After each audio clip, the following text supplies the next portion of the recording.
Boa noite, vamos a mais um estudo do livro A Loucura sob Novo Prisma, livro do Dr. Adolfo Bezerra de Menezes, quando ele encarnado, estava aqui na Terra,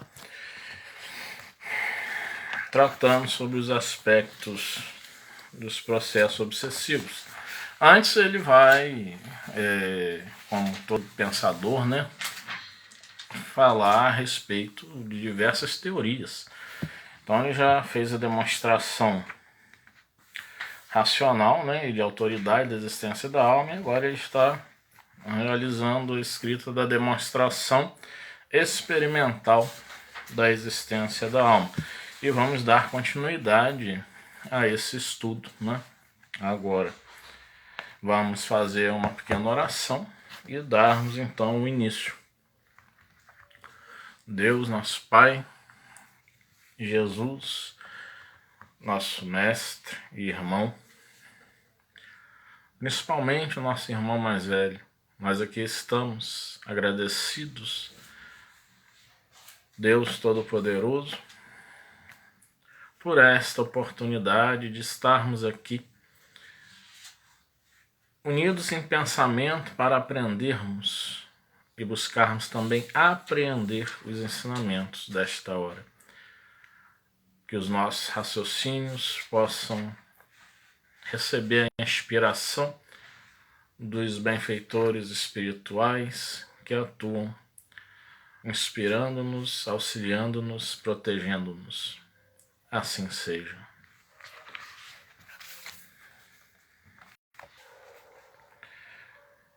Iniciemos. O doutor Bremot, tão respeitável pelo saber como pelo caráter, refere o seguinte caso. Um de seus parentes, em sono hipnótico, resolveu facilmente um problema de trigonometria que, despertado, lhe foi impossível resolver. Vejamos bem que Bezerra de Menezes aqui está buscando falar sobre experiências, Não à toa o título deste tópico do capítulo 1 é a demonstração experimental da existência da alma. E fica a pergunta, por que em sono hipnótico esse parente do Dr. Bremot resolveu de forma fácil um problema de trigonometria e quando desperto ele não conseguia. O que há por trás disso? O que há por trás desse saber? Isso que o Dr. Bezerra vem nos colocando para que nós reflitamos, para que nós raciocinemos em cima dos fatos. As experiências de Brad, de Donato, de Bernheim e, ultimamente, de Charcot confirmam aquele fato por outros não menos surpreendentes. Boa noite, Eliette. Deus nos abençoe a todos. Aqui temos mais que no caso de Velpo, porque temos a manifestação de conhecimentos ou de capacidade que a pessoa não possui no estado normal. Este fato é inexplicável aos homens que acreditam no exclusivismo de nossa composição material, tanto como aos que, embora admitindo a alma, entendem que é ela criada ao mesmo tempo que o corpo, para esta vida única. Este fato só pode ser explicado pela dupla natureza do ser humano, corporal e espiritual, e pela pré-existência da alma. Qual o raciocínio? O que o Dr. Bezerra de Menezes está nos falando aqui? Ele está nos falando que o fato se torna inexplicável por aqueles que imaginam somente que a composição material, somente o cérebro é capaz de conhecer. Então até as teorias dos tempos que o Dr. Bezerra de Menezes estava entre nós, especialmente século XIX, segunda metade do século XIX,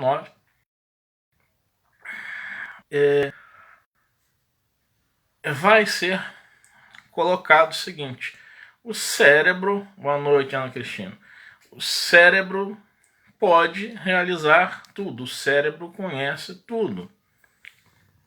É o cérebro que faz todo o processo do conhecimento.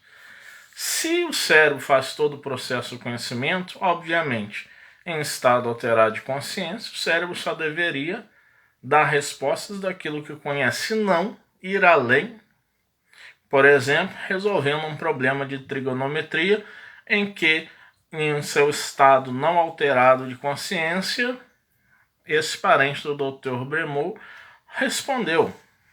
Não consegue responder sem estar no estado alterado de consciência. E já no estado alterado de consciência, ele respondeu facilmente.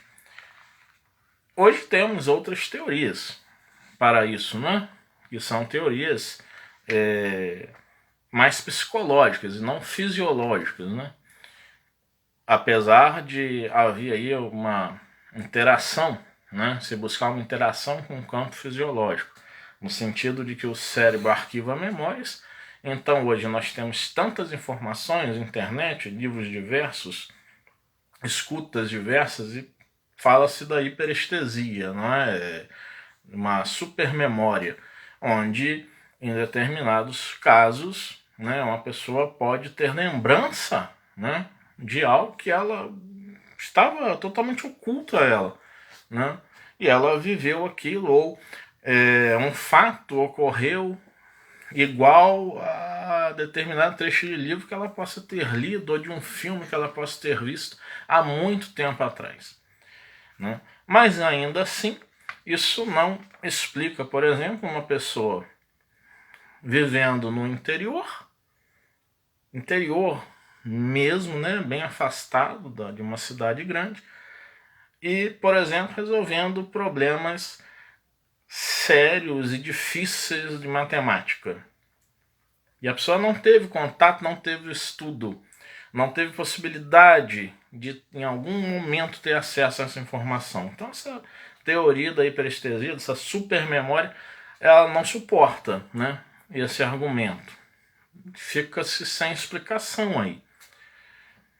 E aí nós podemos retomar, né, o raciocínio do Dr. Bezerra de Menezes, né, que esse fato só pode ser explicado pela dupla natureza do ser humano, corporal e espiritual, e pela pré-existência da alma.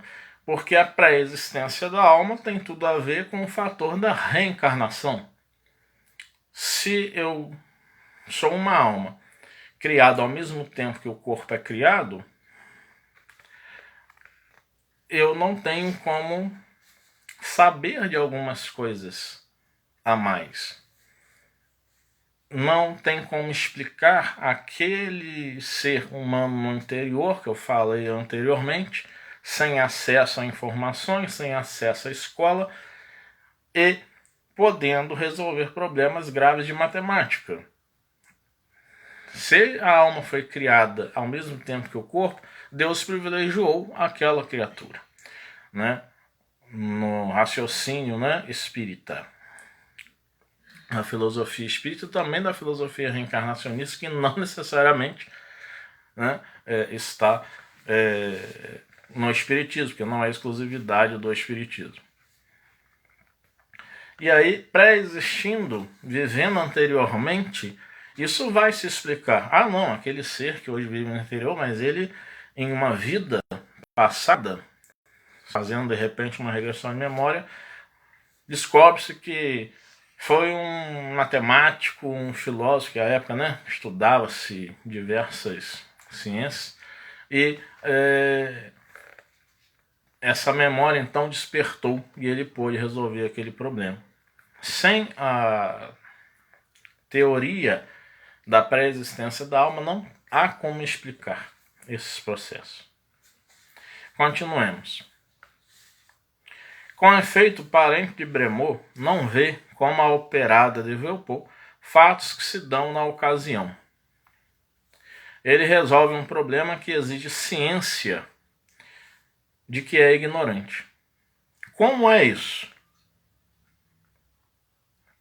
A menos que se dê ao hipnotismo o poder de plantar ciência em cérebros vazios dela, só pelo princípio espírita da pré-existência da alma, poder-se-á explicar semelhante fato, impossível em qualquer outra hipótese. Aquele espírito, Dr. Bezerra abre parênteses, escreve alma, fecha parênteses, conhecia de passadas existências a trigonometria, e por lei das reencarnações dos espíritos, seu conhecimento ficou latente, como todos os que na nova existência não são cultivados. Latente, mas nunca perdido, para o espírito que, deixada esta vida, os tira de seu seio. Boa noite, Gil. Boa noite, Elvio.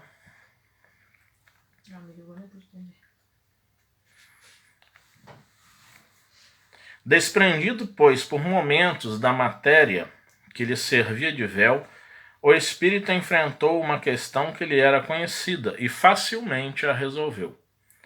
Voltando, porém, ao corpo, corrido novamente o véu, o esquecimento do passado trouxe-lhe a impossibilidade de resolver a questão agora desconhecida. É, pois, evidente que este fato tem, como forçada dedução, a prova real da existência e da pré-existência da alma.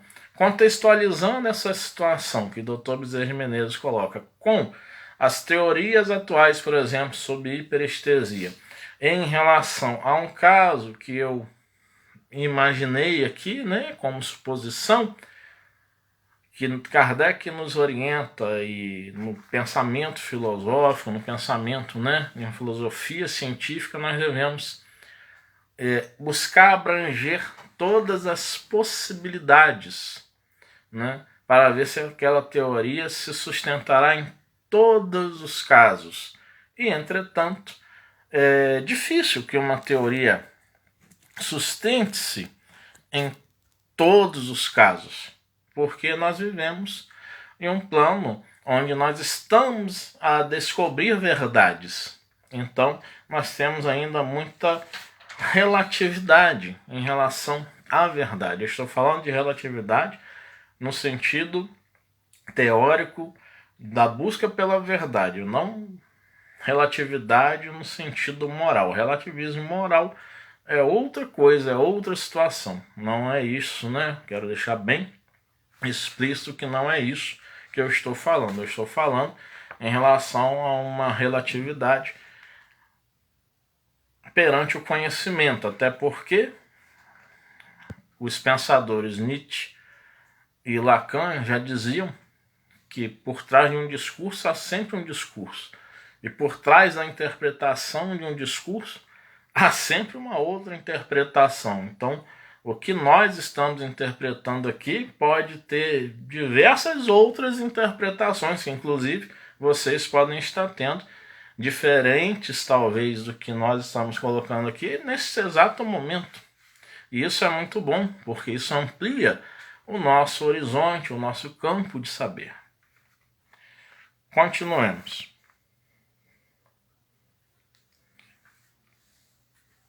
O sonambulismo magnético, ou vulgarmente, o sonambulismo, afirma tanto quanto a anestesia e o hipnotismo a dualidade do ser humano.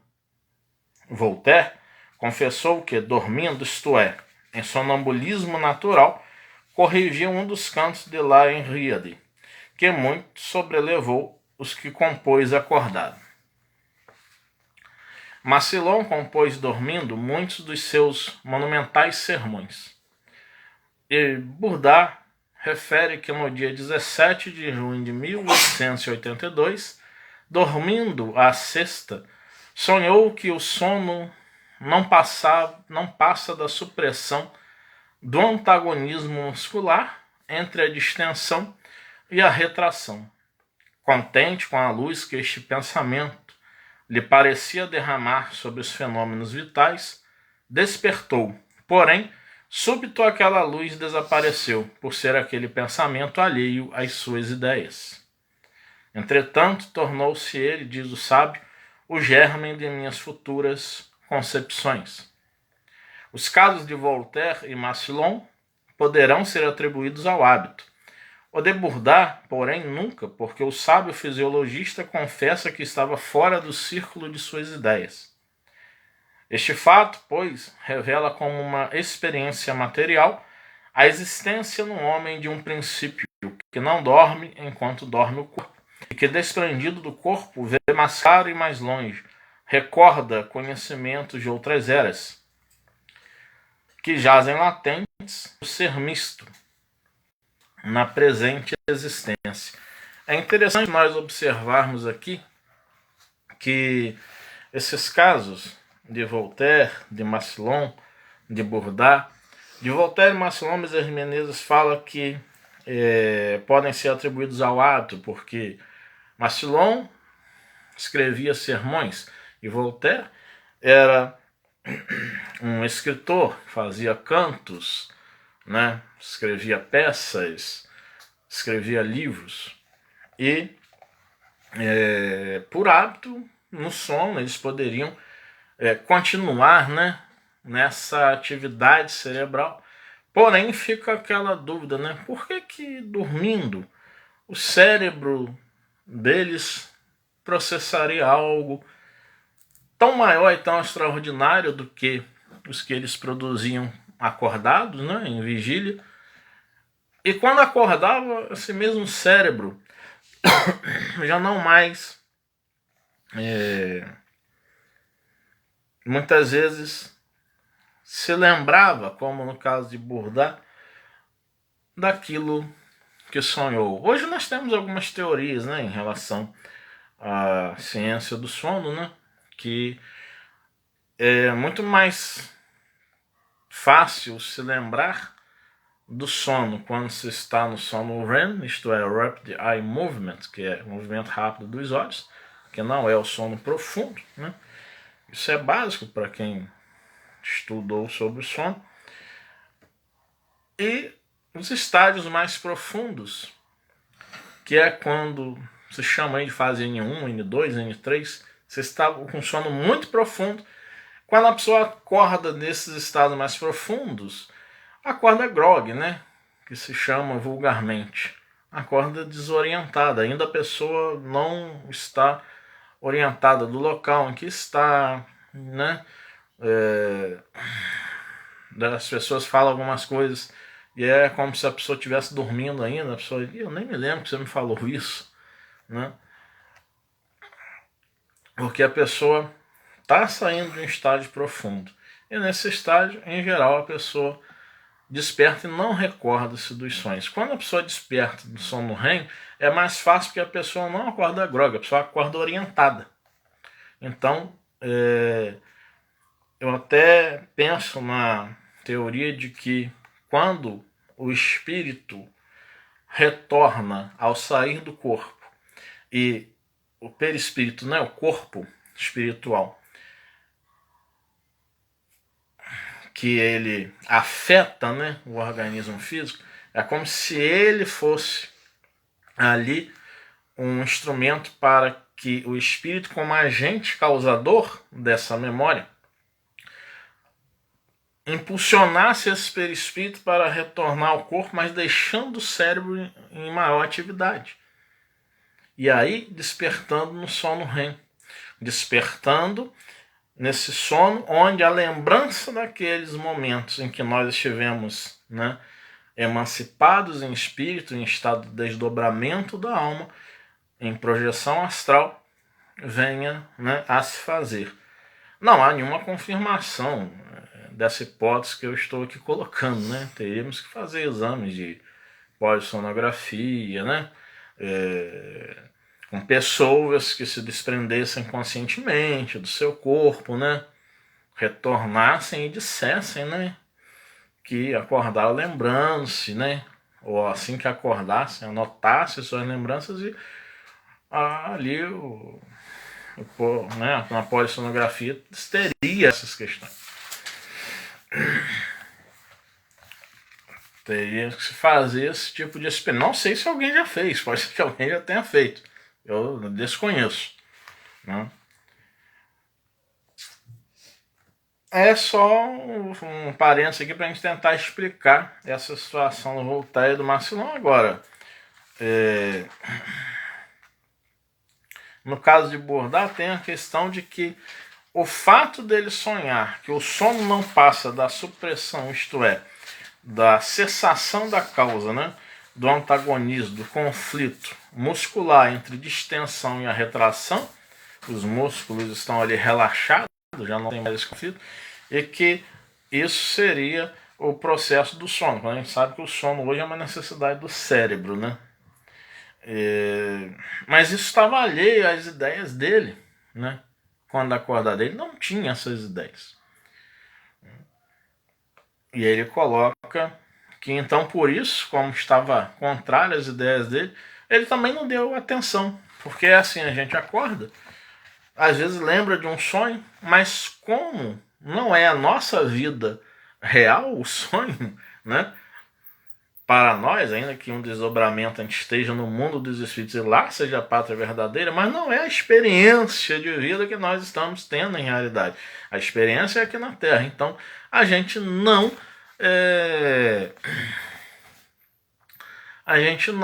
fica atento a isso. E aí a gente sonha e depois diz assim, puxa, eu tive um sonho interessante e me esqueci. Que aquilo não é de importância para nós aqui, mas sim de importância para nós no mundo dos espíritos. Boa noite, Anaína. Vamos continuar um pouquinho mais. O que, porém, é mais significativo, em nosso caso, é o fato referido por Esquirol, de um farmacêutico que se levantava todas as noites em estado sonambúlico para aviar as receitas que lhe ficavam do dia. Não, perdão, santo, eu esqueço.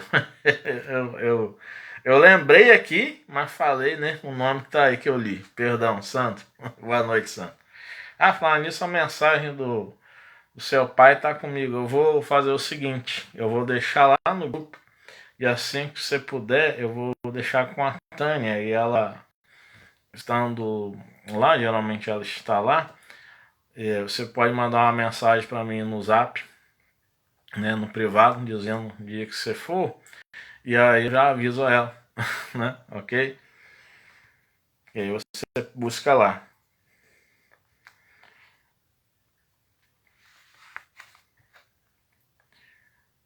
Continuemos. Para verificar se o fazia automaticamente ou por força do hábito, um médico meteu entre as receitas que ficaram por aviar a seguinte: sublimado corrosivo, 2/8. Água destilada, 4 onças. A Bia chegou aí. Boa noite. Ela está aqui do meu lado. Eu estou dando boa noite aqui também. Chegando agora na reunião. Então a receita era a seguinte: sublimado corrosivo, 2/8. Água destilada, 4 onças. Para tomar de uma vez. O farmacêutico, como de costume, foi ao trabalho, que executou sem embaraço, até que chegou aquela receita. Leu-a por muitas vezes e por fim monologou em voz alta de ser ouvida pelo doutor oculto. É impossível que não se tenha enganado. 2 grãos já eram demais, quanto mais 2/8. 2/8 são quase 150 grãos. É mais do que o necessário para envenenar 20 pessoas. O doutor enganou-se, eu não preparo isto. Eis que corta todas as dúvidas, porque nem de leve pode ser atribuído ao hábito e, pelo contrário, dá testemunho irrecusável de que o espírito, sem o concurso da matéria, raciocina, compara e resolve. Boa noite, Aqueline. O que aí fica exposto parece-nos prova cabal de que existe no homem a dualidade reconhecida de todos os tempos, cujos elementos são de naturezas diferentes, por lei suprema unidos e harmonizados, em suas funções para a vida terrena e por esta para o progresso do ser imortal. Corpo e alma, ou espírito e matéria, entram para a constituição humana, cada um com seu contingente de meios. O corpo entra com os elementos necessários à vida num ambiente material. O espírito entra com os que devem vivificar o corpo, para dar vida comum e transitória, aurir o néctar da vida espiritual eterna e eternamente perfectível. Da união resulta uma modificação das propriedades do corpo, como das faculdades da alma, e esta modificação e consequente distinção parecem-nos patentes no caso desse Quirol. Isto é, Dr. Bezerra de Menezes está dizendo aqui que o corpo traz elementos necessários para que a vida venha à tona no ambiente material. Boa noite, Isa. Então, o espírito já vem com aqueles que devem vivificar o corpo pelo espírito, o corpo espiritual, né? Para dar vida comum e transitória, aurir o néctar da vida espiritual eterna e eternamente perfectível. Realizar aqui, através do corpo, com os ambientes, com os elementos no ambiente da matéria, realizar o seu progresso espiritual. E aí nós nos lembramos no Evangelho segundo João, onde no diálogo com Nicodemos, Jesus diz: o que é do corpo, o que é espírito. Aqui nós temos uma explicação racional para esta passagem do Evangelho. Aquilo que é do corpo. Elementos materiais, elementos terrenos, elementos químicos que, fazendo a sua junção desses átomos, desses elétrons, desses pósitrons, enfim, nós temos condições de aqui estar um organismo complexo, né, que veio evoluindo e vem progredindo, né, e que para animar essa matéria é preciso ter esse fôlego de vida, é preciso ter esse pneuma, né, esse espírito, né, esse sopro, esse vento divino, que é a vida espiritual em si, né, para fazer com que nós nos movimentemos. Nós vamos ficando por aqui e semana que vem vamos dar continuidade a mais observações, né, e relatos que o Dr. Bezerra de Menezes faz a nós, né, neste tópico deste capítulo 1. Vamos orar e vamos encerrar esse estudo da noite de hoje. Deus, Senhor nosso, estamos aqui, Senhor, agradecidos por este momento de estudo, por este esclarecimento, que ainda pequenos no campo cultural possamos ser, que venhamos a fazer esse processo de desenvolvimento intelectual e, compreendendo, Senhor, as leis da vida, buscarmos realizar as ações para a nossa transformação moral. Que o Senhor nos abençoe, que o Senhor abençoe a todos aqui presentes, unidos conosco em pensamentos, as famílias aqui representadas, e que possamos estar à disposição para os trabalhos na sua seara. Assim seja. Uma boa noite a todos, fiquem todos em muita paz.